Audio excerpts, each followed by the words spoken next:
രാഹുൽ മാങ്കൂട്ടത്തിൽ SITയുടെ കസ്റ്റഡിയിലെന്നാണ് ഇപ്പോൾ വരുന്ന വാർത്ത. അടുത്ത കാലത്ത് കേരളം കണ്ട ഏറ്റവും വളർച്ചയുള്ള ഒരു നേതാവ്, ചുരുങ്ങിയ കാലം കൊണ്ട് യൂത്ത് കോൺഗ്രസിന്റെ സംസ്ഥാന അധ്യക്ഷൻ, ചുരുങ്ങിയ കാലം കൊണ്ട് അവിടുന്ന് പാലക്കാട്ടേക്ക്, പാലക്കാട് MLA എന്ന് പറയുമ്പോൾ തന്നെ പാലക്കാട് കണ്ട ഏറ്റവും ചരിത്ര ഭൂരിപക്ഷം, അങ്ങനെ വളർന്ന് കോൺഗ്രസിന്റെ യൂത്ത് ബ്രിഗേഡ് എന്ന് പറയുന്ന ഏറ്റവും പ്രധാന പദവിയിൽ എത്തിയുന്ന രാഹുൽ മാങ്കൂട്ടത്തിൽ പാർട്ടിയിൽ നിന്ന് പുറത്താകുന്നത് മാത്രമല്ല, ഈ രാത്രി പോലീസ് കസ്റ്റഡി എന്ന് പറയുമ്പോൾ ഏറ്റവും ഗുരുതരമായ ആരോപണങ്ങൾ അല്ലെങ്കിൽ ആ കേസുകളിൽപ്പെട്ട് അകത്തേക്ക് പോകുന്ന കാഴ്ച, ഈ രാത്രിയിലെ കാഴ്ച രാഹുൽ മാങ്കൂട്ടത്തിൽ കസ്റ്റഡിയിൽ എന്നുള്ളതാണ് ഇപ്പോൾ സ്ഥിരീകരിക്കാൻ കഴിയുന്നത്. SIT കസ്റ്റഡിയിലായിരിക്കുന്നു Palakkad MLA Rahul Mamkootathil. 8 ദിവസം നീണ്ട ഒളിവ് ജീവിതത്തിന് അവസാനമായിരിക്കുന്നു. രാഹുൽ മാങ്കൂട്ടത്തിൽ ജയിലിലേക്ക് തന്നെയാണ് പോകാൻ. നമസ്കാരം, പുതിയൊരു വീഡിയോയിലേക്ക് എല്ലാവർക്കും സ്വാഗതം. അങ്ങനെ രാഹുൽ മാങ്കൂട്ടത്തിൽ കസ്റ്റഡിയിലായി എന്ന് പറയുന്നുണ്ട്, കസ്റ്റഡിയിലായിട്ടില്ല എന്ന് പറയുന്നുണ്ട്. എന്തൊക്കെയായാലും ഹോസ്ദുർഗ് കോടതിയിൽ ഇപ്പോഴും അവിടെ മാധ്യമപ്രവർത്തകരും നാട്ടുകാരും പ്രതിഷേധക്കാരും ഒക്കെ ഇങ്ങനെ വളഞ്ഞിരിക്കുകയാണ്. എനിക്ക് ചിരിയാണ് വരുന്നത് ശരിക്കിത് കാണുമ്പോൾ. അതായത് ഈ പ്രഹസനങ്ങളൊക്കെ കാണുമ്പോൾ ചിരിയാണ് വരുന്നത്. എന്താണെന്ന് വെച്ചാൽ ഒരു MLA ആണ്, നമുക്ക് എല്ലാവർക്കും അറിയാം അയാൾ MLA ആണ്. അയാൾ ചെയ്തതെന്ന് പറഞ്ഞാൽ മഹാദണ്ഡിത്തരം തന്നെയാണ് എന്നുള്ളതിൽ യാതൊരു സംശയവുമില്ല. പക്ഷേ ഈ പ്രഹസനങ്ങളൊക്കെ കാണുമ്പോഴേ നമുക്ക് ചിരിയാണ് വരുന്നത്, ഒരു പുച്ഛമാണ് തോന്നുന്നത്. കാരണം ഇത്രയും പ്രഹസനങ്ങളൊക്കെ ആവശ്യമുണ്ടോ? അതുമാത്രവുമല്ല, ഇയാള് പിന്നെ എന്താ പറയേണ്ടത്, 5-8 ദിവസമായിട്ട് ഒളിവിലാണ്. അയാളെ പിടിക്കാൻ കഴിയുന്നില്ലെങ്കിൽ പിന്നെ എന്തിനു വെറുതെ ഇത്രയും സന്നാഹങ്ങൾ? അതുപോലെ തന്നെ പഴയതുപോലെയൊന്നുമല്ല, മൊബൈലുണ്ട്, പിന്നെന്ന് പറഞ്ഞാൽ പോയ വണ്ടികൾ അറിയാം. ആ വണ്ടികൾ തന്നെ പിടിച്ച് ചോദ്യം ചെയ്താൽ പോരെ?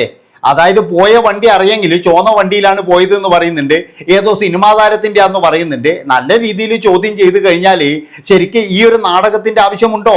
അതായത് ഇതിനു മുന്നേ തന്നെ എന്ന് പറഞ്ഞു കഴിഞ്ഞാൽ നമ്മളെ രാഹുലിനെ പിടിച്ചൂടെ? എന്തിനാണ് ഈ നാടകങ്ങൾ എന്നാണ് എനിക്ക് മനസ്സിലാകാത്തത്. അതുപോലെ തന്നെ രാഹുൽ മാങ്കൂട്ടത്തിന്റെ അവസ്ഥ എന്ന് പറഞ്ഞാൽ വളരെ പരിതാപകരമാണ്.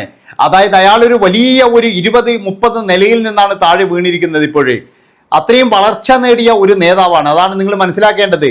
പാലക്കാട് വൻ ഭൂരിപക്ഷത്തോടുകൂടി ജയിച്ച് ഇനി ഒരു പക്ഷേ എന്ന് പറഞ്ഞാൽ സമീപകാലത്ത് ഒരു മന്ത്രി വരെ ആയേക്കാവുന്ന ഒരു വ്യക്തിയായിരുന്നു. പക്ഷെ എന്തു പറയാനാണ്, ഭാഗ്യം എന്നൊന്നില്ല. അത് മാത്രവുമല്ല, അയാളുടെ കയ്യിലിരിപ്പും ശരിയല്ല. അതാണ് ഏറ്റവും വലിയ പ്രശ്നമായത്. അയാളെ കയ്യിലിരിപ്പ് നന്നാക്കണമായിരുന്നു, അതുപോലും ശരിയാക്കാൻ അയാൾക്ക് കഴിഞ്ഞിട്ടില്ല. അയാളുടെ ആ ചാബല്യങ്ങൾ മുഴുവൻ പുറത്തു വന്നു. അതായത് ഞാൻ പറഞ്ഞല്ലോ, നമ്മൾ ഈ എത്ര വലിയ ഉന്നതിയിൽ എത്തിക്കഴിഞ്ഞാലും നമ്മുടെ മനസ്സിൽ ഒരു ഫ്രോഡ് തരം ഉണ്ടെങ്കിൽ അത് ഒരിക്കലും എന്ന് പറഞ്ഞു കഴിഞ്ഞാൽ പോകത്തില്ല. അതെപ്പോഴും ഇങ്ങനെ തികട്ടി വന്നുകൊണ്ടിരിക്കും. അപ്പോഴാണ് നമ്മൾ എന്തെങ്കിലും ഒരു കുറ്റകൃത്യോ കാര്യങ്ങളൊക്കെ ചെയ്യുന്നത്. ഈ രാഹുൽ മാങ്കൂട്ടത്തിൽ എന്ന് പറയുന്ന പ്രേമരോഗിയല്ല അയാൾ. ശരിക്കും പറഞ്ഞു കഴിഞ്ഞാൽ അയാൾ ശരിക്കും ഈ ലൈംഗികതയ്ക്ക് അടിമയാണെന്നാണ് എനിക്ക് തോന്നുന്നത്. അയാൾക്കുള്ള ചികിത്സ വേണ്ടതെന്ന് പറഞ്ഞാൽ നല്ല കൗൺസിലിംഗ് ആണ്. അയാൾക്ക് എന്തോ ഒരു പ്രശ്നമുണ്ട്. അല്ലെങ്കിൽ അയാളുടെ അധികാരങ്ങളും കാര്യങ്ങളും ഒക്കെ കണ്ടപ്പോഴേ ഒരുപാട് പേർക്ക് അയാൾക്ക് മെസ്സേജ് അയച്ചിട്ടുണ്ടാകാം. അപ്പൊ ഇയാൾ വിചാരിക്കുന്ന എന്താ, ഇതൊക്കെ എന്നെ ഇഷ്ടപ്പെട്ടു വന്ന മെസ്സേജാണ്. അങ്ങനെ ഇദ്ദേഹം കുറെ ചൂഷണങ്ങൾ ചെയ്തിട്ടുണ്ട്.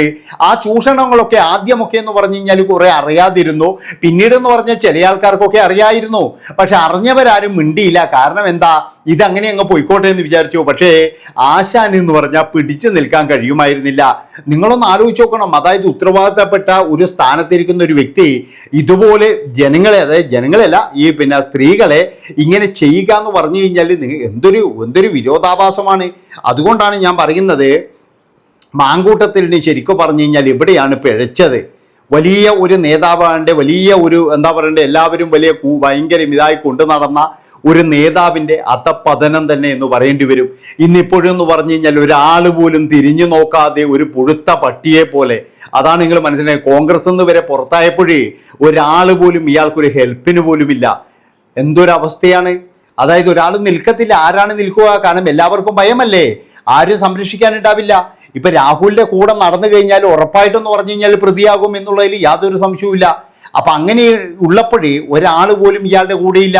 ഇന്നിപ്പോഴുള്ള അവസ്ഥ എന്ന് പറഞ്ഞു കഴിഞ്ഞാൽ അയാൾ വളരെയധികം പരിതാപകരമായി ക്ഷീണിച്ച് അവശനായി, ഭക്ഷണം പോലും ഇല്ലാതെ. ഒരു സ്ഥലത്ത് പോയിട്ടൊന്നും കഴിക്കാൻ കഴിയില്ലല്ലോ, അല്ലെങ്കിൽ ഒരു സ്ഥലത്ത് പോയിട്ട് ഭക്ഷണം തരുമോ എന്ന് ചോദിക്കാൻ കഴിയില്ല. ഒരാൾ പോലും അടുപ്പിക്കുന്നില്ല. ഇങ്ങനെയുള്ള ഒരു സിറ്റുവേഷനിൽ ഒരാൾ പോലും തന്നെ അടുപ്പിക്കില്ല എന്ന് അയാൾക്ക് തന്നെ അറിയാം. ഏതെങ്കിലും ഒരു വീട്ടിൽ വിശ്വസിച്ച് കയറ്റുമോ? ഒരു വീട്ടിലും കയറ്റത്തില്ല. കാരണം സ്വന്തം നേതാവിന്റെ വീട്ടിൽ വരെ ഇദ്ദേഹം വേല ഇറക്കിയിട്ടുണ്ട്. അങ്ങനെയുള്ള ഒരാളെ ഒരു കാരണവശാലും ഒരു സ്ഥലത്ത് കൊടുക്കൂല. അപ്പൊ വേറെ ഒരു കുട്ടികളോട് മാത്രമല്ല ഇയാളുടെ വേലയിറക്കിയത്, അല്ലെങ്കിൽ പുറത്തുള്ളവരോടല്ല ഇയാളുടെ വേലയിറക്കിയത്, സ്വന്തം കുടുംബത്തിൽ തന്നെ സ്വന്തം നേതാവിന്റെ മകളോട് തന്നെ എന്ന് പറഞ്ഞ് ഇയാളുടെ വേലയിറക്കിയിട്ടുണ്ട്. പിന്നെന്ന് പറഞ്ഞു കഴിഞ്ഞാൽ ഇന്ന് വന്നു പറഞ്ഞ ഒരു യുവതി, അതായത് അവർക്കും അനുഭവം ഉണ്ടായിട്ടുണ്ട്, അവർ ഷാഫി പറമ്പിലിനോട് പറഞ്ഞിട്ടും ആരും കേട്ടില്ല എന്നൊക്കെ പറയുന്നുണ്ട്. അതൊക്കെ അങ്ങനെ ഉണ്ടെങ്കിൽ അതൊക്കെ വളരെ മോശം തന്നെയാണ്. ഇനി അടുത്തൊരു കാര്യം കൂടി ഞാൻ പറയാം. അതായത് ഇതുപോലെയുള്ള ഈ ആരോപണ വിധേയരായിട്ടുള്ള ഒരാൾ പോലും നമ്മുടെ നിയമസഭയിൽ ഇരിക്കാൻ പാടില്ല എന്നാണ് എൻ്റെ ഒരു അഭിപ്രായം. അത് ഏതവനായാലും വേണ്ടില്ല, ഏത് രാഷ്ട്രീയ പാർട്ടി ആയാലും വേണ്ടില്ല, ആരായാലും വേണ്ടിയില്ല. ഇങ്ങനെയുള്ള ആൾക്കാരെയൊക്കെ എന്ന് പറഞ്ഞു കഴിഞ്ഞാൽ ചൂല് വെച്ച് അടിച്ച് ഒഴിവാക്കണം. അതാണ് വേണ്ടത്. അവന്മാരൊക്കെ എന്ന് പറഞ്ഞാൽ ഒഴിവാക്കണം, ഇന്ന് തന്നെ ഒഴിവാക്കണം എന്നാണ് എനിക്ക് പറയാനുള്ളത്. എന്തൊക്കെയായാലും തെളിയിച്ചിട്ട് വരട്ടെ, തെളിയിച്ചിട്ട് കൃത്യമായിട്ട് വരട്ടെ. കൃത്യമായിട്ട് തെളിവും കാര്യങ്ങളൊക്കെ ഉണ്ടെങ്കിൽ കൃത്യമായിട്ടെന്ന് പറഞ്ഞു കഴിഞ്ഞാൽ കേസുകൾ എടുത്ത്, ഇനിയിപ്പോൾ നുണ പറയലാണെങ്കിൽ ആ നുണ പറയുന്നവരെ എടുത്ത് ജയിലിലിടുകയാണ് വേണ്ടത്. ആരെങ്കിലും ഒരാളെ കരിവാരി തേക്കാൻ വേണ്ടി ഒരാൾ നുണ പറഞ്ഞു എന്ന് ചോദിച്ചോ, അയാളെ പിടിച്ച് ജയിലിലിടണം, നുണയാണെന്ന് തെളിഞ്ഞാൽ. അല്ലാതെ എന്ന് പറഞ്ഞു കഴിഞ്ഞാൽ ഓരോരാളുടെ എന്താ പറയണ്ടേ, ഈ ഭയങ്കരമായിട്ട് വൈരാഗ്യം വെച്ചിട്ട് പെരുമാറരുത് എന്ന് മാത്രമേ എനിക്ക് പറയാനുള്ളൂ. അപ്പൊ രാഹുൽ എന്ന് പറയുന്ന ആ ഒരു വ്യക്തിയുടെ അവസ്ഥ ഇന്ന് എല്ലാവരും മനസ്സിലാക്കണം. ഇതെല്ലാ രാഷ്ട്രീയ നേതാക്കന്മാർക്കും ഒരു പാഠമാണ്. കാരണം നിങ്ങൾ എത്രത്തോളം വളർന്നു കഴിഞ്ഞാലും നിങ്ങളുടെ ആ സത്യസന്ധത എവിടെയെങ്കിലും നഷ്ടപ്പെട്ട് കഴിഞ്ഞാൽ ഈ രാഹുലിന്റെ ഗതി വരും. എല്ലാ നേതാക്കന്മാർക്കും ഇതൊരു വലിയ പാഠം തന്നെയാണ്. എല്ലാ നേതാക്കന്മാരും ഇത് മനസ്സിലാക്കുക. കാരണം എന്താണെന്ന് വെച്ച് കഴിഞ്ഞാൽ ഇതുപോലെ ജനങ്ങളുടെ വോട്ടും വാങ്ങിച്ച് ജയിച്ചു പോയിട്ട് ഉത്തരവാദിത്തപ്പെട്ട സ്ഥാനങ്ങളിൽ ഇരിക്കുമ്പോഴേ ഇതുപോലെയുള്ള പരിപാടികൾക്ക് പോയി കഴിഞ്ഞാലുള്ള അവസ്ഥ രാഹുലിനേക്കാൾ വലിയ അവസ്ഥയായിരിക്കും എന്നാണ് എനിക്ക് പറയാനുള്ളത്. ഒരു ജനങ്ങൾ പോലും, ഒരാൾ പോലും ഒരു സഹായം ചെയ്യത്തില്ല.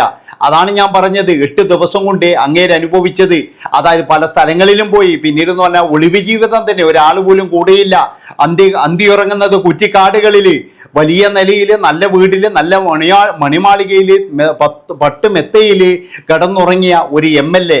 അതുമാത്രവുമല്ല, ഒരു വലിയൊരു യുവജന പ്രസ്ഥാനത്തിന്റെ നേതാവ്. അയാളുടെ അവസ്ഥയാണ് ഇപ്പോഴും ഞാൻ വിവരിച്ചത്. ഇത്രയും ഗതികെട്ട ഒരു മനുഷ്യൻ ലോകത്തില്ലാന്നേ ഞാൻ പറയുള്ളൂ.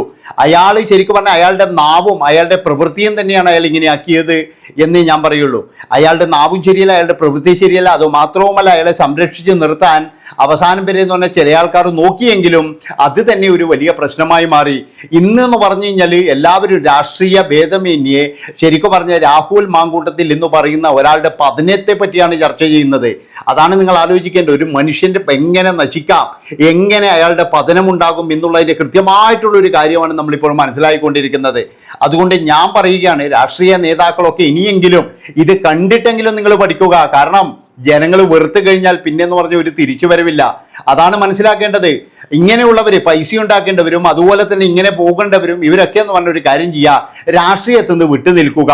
അതായത് പൊതുജനങ്ങളുടെ ഇത് എടുത്തിട്ട് എല്ലാ കാര്യങ്ങളും നേടിയിട്ട് അധികാരങ്ങളും പവറും ഉപയോഗിച്ച് പല ആൾക്കാരെയും ഇതുപോലെ ഭീഷണിപ്പെടുത്തിയിട്ടും അങ്ങനെയൊക്കെ ആക്കിയിട്ട് അവരുടെയൊക്കെ ജീവിതം നശിപ്പിച്ചു കഴിഞ്ഞാൽ ജനങ്ങൾ ഇതുപോലെ പ്രതികരിക്കും. ഇതുപോലെയുള്ള അവസ്ഥയുണ്ടാകും എന്ന് എല്ലാവരും ഓർക്കുന്നത് നല്ലതാണ്. അതുപോലെ രാഹുലിന്റെ സ്ഥിതി എന്ന് പറഞ്ഞു കഴിഞ്ഞാൽ ഇന്ന് വളരെ ദയനീയമാണ്. അയാൾ ഇപ്പോഴും കീഴടങ്ങി എന്ന് പറയുന്നുണ്ടെങ്കിലും അയാൾ എവിടെയാണ്, എന്താണ് ഇപ്പോഴത്തെ അവസ്ഥ എന്നൊന്നും ഒരാൾക്കും അറിയില്ല. ഒരുപാട് ചാനലുകളിൽ കീഴടങ്ങി എന്ന് പറഞ്ഞു വരുന്നുണ്ട്. അതുപോലെ തന്നെ ചില ചാനലുകൾ ഓടിച്ചിട്ട് പിടിച്ചതാണെന്ന് പറയുന്നുണ്ട്. ചില ചാനലുകളിൽ ഇപ്പോൾ തന്നെ വന്ന്, കാരണം കീഴടങ്ങാതെ രക്ഷയില്ല. ഇനിയും എത്രയാണ് ഒളിവിൽ പോകുക? ഒളിവിൽ പോയിട്ട് അയാൾ ഒറ്റയ്ക്ക് കഴിഞ്ഞ് അയാൾക്ക് ഒരാൾ പോലും അയാളെ കയറ്റണ്ടേ, ഒരു വീട്ടിൽ കയറ്റണ്ടേ, ഒരു സ്ഥലത്ത് പോലും ഒരു റൂമില്ല, അല്ലെങ്കിൽ സഹായമില്ല, വീടില്ല, വണ്ടിയില്ല, വാഹനം ഒന്നുമില്ല, പൈസയില്ല. അതാണ് മനസ്സിലാക്കേണ്ടത്. പോലീസ് ആണെങ്കിൽ പുറകെ തന്നെയുണ്ട്. ഈ ഒരു അവസ്ഥയിൽ ഒരു MLA അവസ്ഥയാണ് ഞാൻ പറഞ്ഞു വരുന്നത് നിങ്ങളോട്. അതുകൊണ്ടാണ് പറയുന്നത്, എൻ്റെ പൊന്നു മക്കളെ, ശരിക്ക് ഈ MLA അവസ്ഥ ഒരാൾക്ക് പോലും ഇല്ലാതിരിക്കട്ടെ. അതുകൊണ്ട് എല്ലാവരും വളരെ സൂക്ഷ്മതയോട് കൂടിയിട്ട് നീങ്ങുക. അല്ലെങ്കിൽ നിങ്ങളുടെ ഗതി ഇത് തന്നെയായിരിക്കും.